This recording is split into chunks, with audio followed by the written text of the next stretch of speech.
muito interessante quando entramos no ano D, né, do ano litúrgico, o calendário litúrgico, porque a nossa ênfase vai ser o Evangelho de Marcos, que é o evangelho mais curto,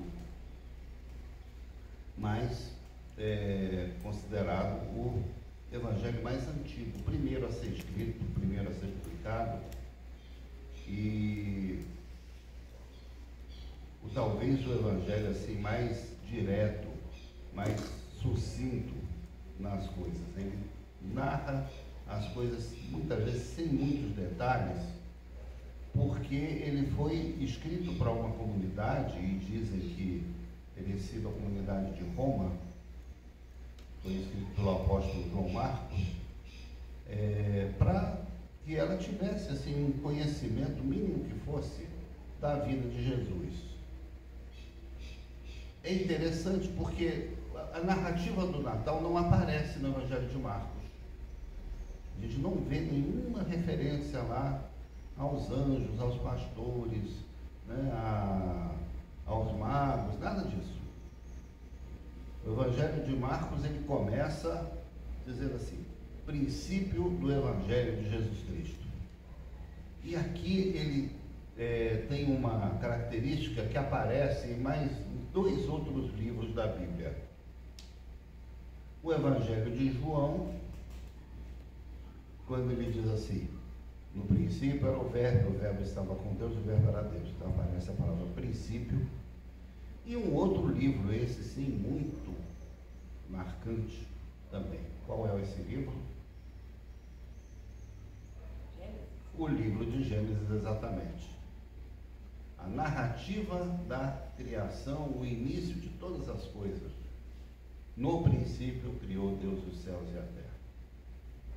Então, é interessante a gente observar que João começa o seu evangelho dizendo, né, no princípio era o verbo estava com Deus. É como se ele recomeçasse a escrever a Bíblia. Ele recomeça a narrativa da criação. E Marcos talvez não tivesse exatamente essa mesma intenção, mas ele conta aqui o princípio do Evangelho de Jesus Cristo. E não começa pelo nascimento de Jesus. Não se preocupa com as narrativas da infância de Jesus, do nascimento de Jesus, que provavelmente ele já conhecia. Mas não é esse o interesse dele.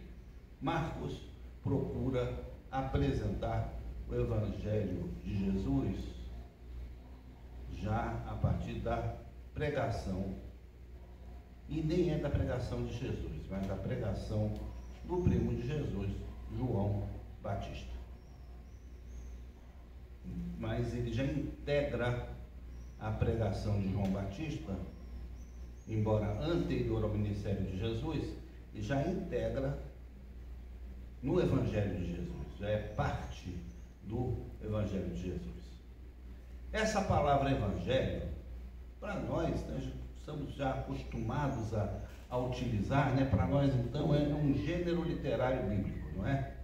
A palavra evangelho, ninguém pensa em outra coisa. Na época de Marcos, na época de Jesus, o sentido da palavra evangelho era diferente. Evangelho era o quê? Uma palavra que quer dizer boa notícia. E era um termo também utilizado por imperadores, comandantes, pessoas poderosas, quando elas iam passar por uma determinada cidade, elas então enviavam pessoas para anunciar a sua passagem por aquele lugar. E chamavam isso de boa notícia.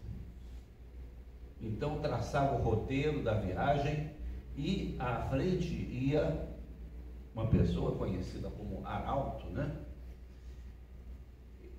E uma pessoa anunciando com alguns dias de antecedência que aquele rei, aquele imperador, aquele nobre ia passar por aquela cidade. Muito bom, não é? Receber a visita de uma pessoa poderosa, de uma pessoa nobre, ser lembrado, às vezes, quem estava lá no final do mundo, num lugar abandonado, ser visitado por alguém assim, com tanta autoridade. Por outro lado, junto com essa boa notícia, vinha também uma obrigação. Não era só a visita que era anunciada. Vinha a obrigação de preparar a estrada e a cidade para receber aquela pessoa. As estradas eram estradas onde só passava o quê? Animais, carroças, não é? Então elas se enchiam de pedras, elas tinham buracos, como todas as estradas até hoje são assim, né? Se não tiver manutenção, ela fica lá abandonada e vai se deteriorando com o tempo. Então, a mesma coisa as estradas da antiguidade, elas precisavam ser limpas, precisavam ser desobstruídas, os buracos precisavam ser tapados, as pedras precisavam ser removidas, para que no momento que passasse a comitiva daquele imperador, daquele rei, daquela pessoa poderosa, ele pudesse então transitar confortavelmente até entrar na cidade, e a própria cidade também acabava tendo que ser arrumada, não é? Ela, afinal de contas, estava recebendo um visitante ilustre, então era de se esperar que a cidade também estivesse enfeitada, estivesse arrumada, que tudo estivesse preparado para receber aquela visita. Então, essa boa notícia, ela vinha acompanhada também de algumas tarefas, uma lista de tarefas, que se não fossem cumpridas, se ninguém fizesse nada, se o imperador passasse por ali e visse os buracos e as pedras todas no meio da estrada, ele iria interpretar essa atitude como um gesto de hostilidade. É como se ele não fosse bem recebido naquele lugar. E aí ele iria reagir conforme a sua sensação, não é?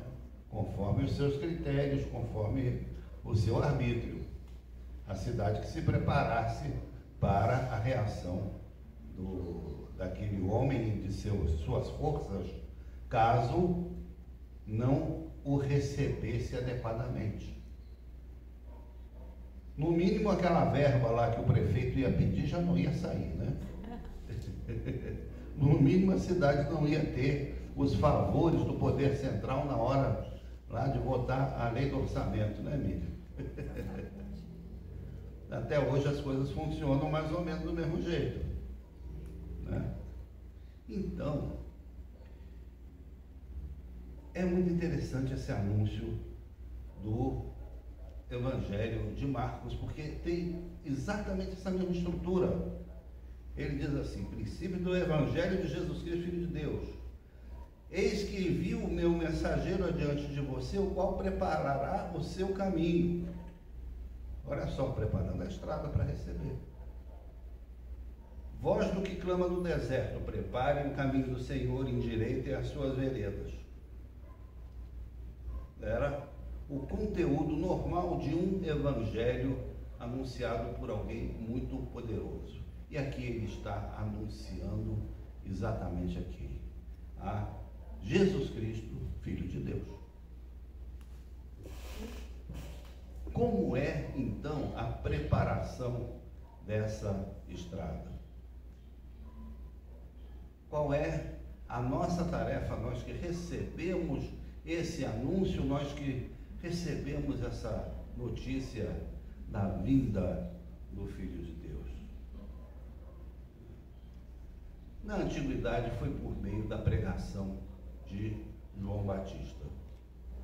João Batista pregou para as pessoas mudarem os seus valores, mudarem a sua atitude. Aqueles que exerciam autoridade, que a exercessem com responsabilidade.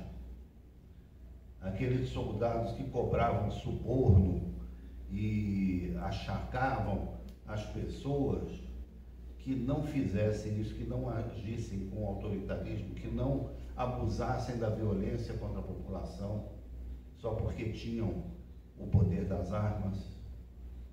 Aqueles que tivessem 2 túnicas, que desapegassem de uma para quem estava passando frio. Atitudes como essas, de respeito, de solidariedade, de responsabilidade com o outro, esses eram os principais componentes da pregação de João Batista. E aí é muito interessante essa pregação, porque ao mesmo tempo que ela não é exatamente uma pregação de rebelião, uma pregação de protesto, uma pregação de denúncia, mas João Batista se apresentava como aquele que foi o profeta mais desafiador de todos que se conhecem na Bíblia. Ele usava uma roupa feita de pelos de camelo, não é? E usava um cinto de couro, se alimentava de gafanhotos e mel que ele encontrava nos ocos das árvores no meio do mato. E quem via esses costumes, esse perfil de João Batista, se lembrava exatamente de quem? Do profeta Elias. O profeta Elias, aquele que desafiou a corte de Acabe e de Jezabel, reis de Israel. Aquele que viveu o tempo todo ameaçado de morte, teve que se esconder em cavernas, sendo alimentado pelos corvos, tomando água da chuva. Um profeta absolutamente rebelde para os critérios, né, da realeza de Israel. Era assim que João Batista se apresentava. Ele não se submetia a ninguém, somente a Deus que o havia chamado para esse ministério. Tinha sido criado na casa de um sacerdote. Poderia ter seguido a carreira do seu pai, indo regularmente a Jerusalém cumprir o seu turno, trabalhar durante alguns dias lá no templo, levar para casa o seu salário do período trabalhado e pronto. Ia ser mais um servidor na engrenagem do templo de Jerusalém, na religião de Israel. Não foi essa a escolha que ele fez. Não foi essa a escolha que ele fez. Ele escolheu ir para o deserto para anunciar alguma coisa totalmente nova. Totalmente nova e muito superior a ele mesmo. Por isso ele reconhecia, olha, depois de mim vem aquele que é mais poderoso do que eu, do qual não sou digno de desamarrar as correias de suas sandálias. Mas ele fez essa escolha, a escolha de ser o anunciante do Evangelho, o anunciante da vinda de alguém muito mais poderoso. Da mesma forma que aquele soldado, aquele servidor que ia adiante dos imperadores para anunciar a visita dos poderosos nas cidades por onde ele ia passar, aquele emissário, né, era uma pessoa do quadro ali, do serviço do rei, mas não tinha nenhuma autoridade especial, ele era simplesmente alguém que anunciava.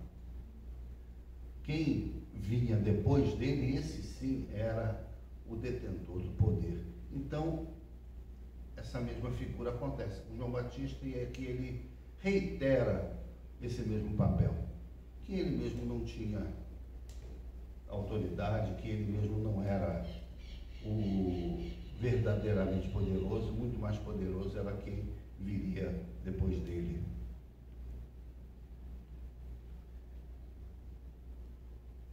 É importante a gente lembrar dessas coisas na época do Natal, porque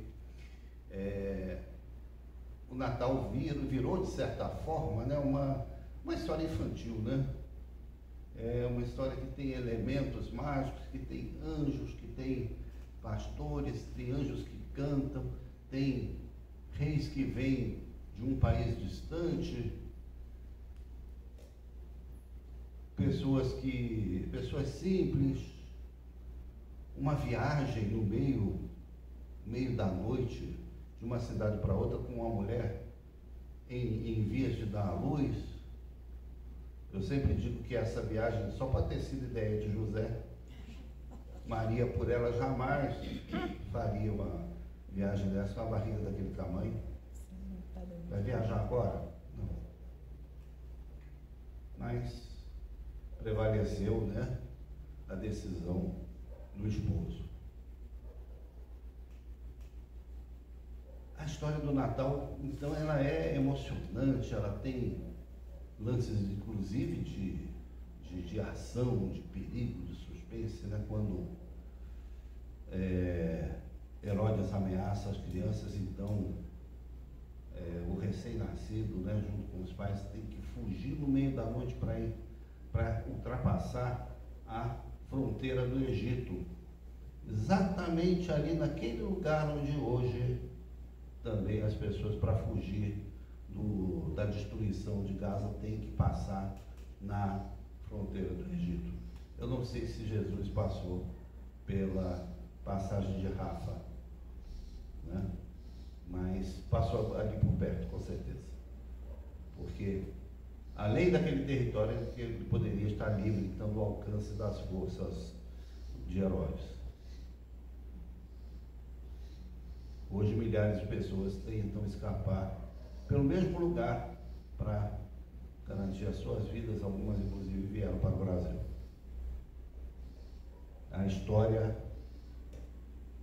milhares de anos depois, se repete, não é? Nessa mesma época. O fato é que é importante a gente resgatar essa história de Marcos, do Evangelho de Marcos, no Natal, porque ela remete a uma mensagem de mudança de atitude. É verdade que na época do Natal essa mudança, de certa forma, ela acontece. As pessoas ficam mais, digamos assim, mais gentis, se dispõem eventualmente a contribuir para alguma campanha, não é? Ficam mais boazinhas, as famílias se reúnem, não é? A gente sempre ouve falar do espírito natalino. Não é? Natal não é tempo de briga, né? Natal não é tempo de reunião em volta da mesa, de compartilhar de uma boa ceia, de estar juntos, de eventualmente reconciliar de rusgas do passado, enfim, não é? Natal é paz, é um menino ali na manjedoura, aquela coisa assim. Passa o Natal, aí tudo volta, digamos assim, ao normal, né? E em fevereiro tudo é carnaval, né? Mas a transformação, a mudança, a conversão que João Batista pregava, né, era através de um batismo de arrependimento. Esse arrependimento não é simplesmente lamentar as coisas que fez no passado, é algo muito mais profundo, é mudança mesmo de atitude profunda do coração, é mudança de valores, é mudança de direção, é um giro de 180 graus na vida.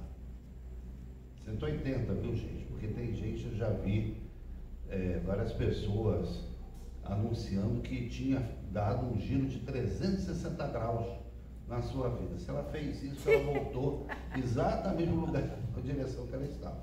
Então não façam 360 graus. 180 sim. Tá bom. 180 tá muito bom. Certo?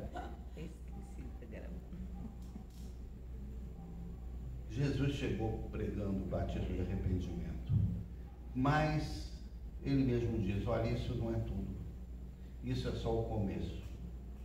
Muito mais poderoso é aquele que vem depois de mim, porque ele vai trazer um outro batismo, e é o batismo do Espírito Santo.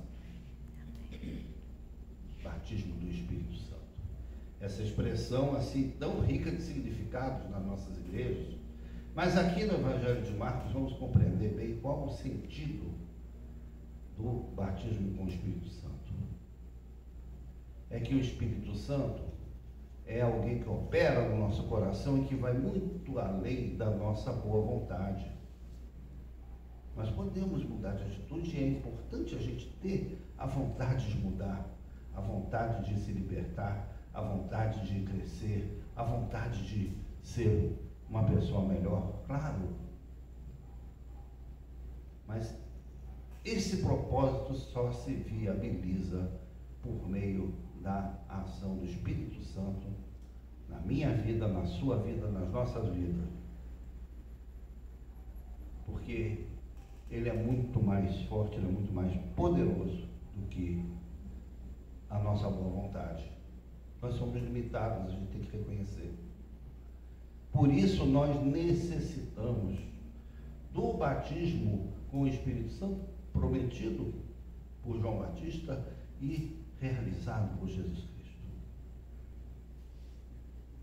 É esse o grande sentido do batismo do Espírito Santo que Jesus opera na nossa vida, de fazer de nós novas criaturas.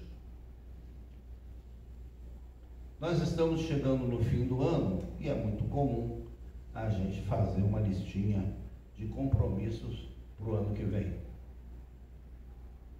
né? Então, eu me lembro até de uma canção do Jamie Cullum, aquele pianista inglês, que ele fala, né, dos compromissos para o next year, né, para o ano novo.